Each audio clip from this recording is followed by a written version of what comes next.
One Christmas, my family was living in an apartment building that smelled like moldy meatloaf. We didn't have a tree that year, and so my mom rolled out this big long sheet of white paper on the floor, and my sister and I sprawled out, eating popcorn and drawing ornaments and lights on that paper. And when we taped it to the wall, we stood back and we marveled at it because suddenly it had brought Christmas joy to our little space. We got presents that year, but what I remember most is my mom's effort to make us smile in a place that didn't quite feel like home.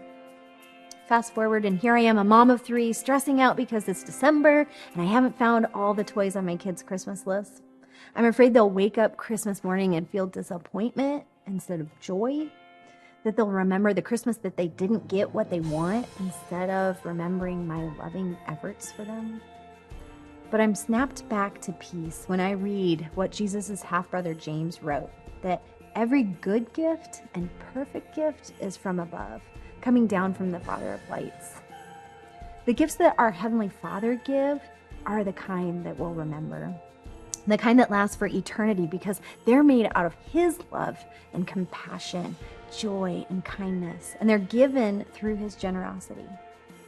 God's good gifts include moms that lovingly draw Christmas trees on their wall, and neighbors who scoop your snow from your driveway so you don't have to, and grandmas who bake Christmas hams and open their homes to unite their families. And of course, a Savior who traded His throne for a manger so that we'd know the Father's love. So let's forget about trying to give the perfect presents this Christmas season that totally leads to burnout and stress. And instead, let's keep a lookout for God's perfect gifts of love. He is the only one who can truly satisfy our hearts and complete our inner wish list.